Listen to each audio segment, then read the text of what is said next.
कटकर पुरातन सतीचौरा श्मशान नवीकरण एज कटक मेयर और कमिशनर सतीचौरा बुली सेठार शवदाह स्थली शौच व्यवस्था बसिबा स्थान और आलोक व्यवस्था बुली देखिंट पूर्वर सतीचौरा सौंदर्यकरण पर 2-3 थर योजना होते सुधा ता कार्यक्षम हो पारे ना।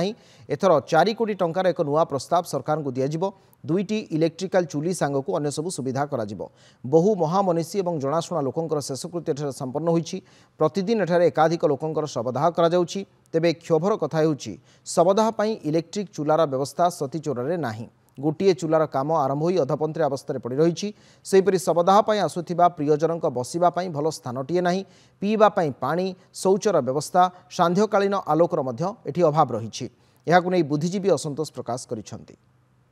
श्मशान गोटे वार्ड को बुझाएनी आखपाखर 8-10टी वार्ड रु ये श्मशान को सब शवदाह करने को आसुँच किंतु ये जो जराजीर्ण अवस्था रही तार बाथरूम गोटे आगे ना ठीक रे प्रॉपर्ली लोक मैंने आसुँच से गोटे जगार बसवाई स्थायित्व ना पानी ना प्रॉपर पानी आसुनी असना अपरिष्कार हो सफा सुतर प्रॉपर हो पारे। कटकर गोटे गर्व गौरवर केन्द्रस्थली हूँ सतीचौरा भाया गौरव जहाँ तार उन्नतीकरण बा पूरा नवीकरण नुआ मॉडल जमी हूँ भारत वर्ष विभिन्न जगार ओडिशा रे से मॉडल गोटे बड़ धरण ठीक परिवर्तन आम चाहूँ। मैं गोटे डीपीआर देथिलु 4 कोटी टंकार ये गोटे गैस चूल्हा करूँ तुरंत ऑपरेशन करूँ यही 4 कोटी टंकार पूरा एटा आलोकीकरण हम उन्नत धरण सतीचौरा आसेगला पूजा ऑफर राज इलेक्ट्रॉनिक्स रे सबटु कम दाम रे पांतु आपनकर favourite electronics up to 47% discount सहित कैशबैक पांतु up to 20,000 rupees. Raj electronics Raj आसंतु राज करंतु।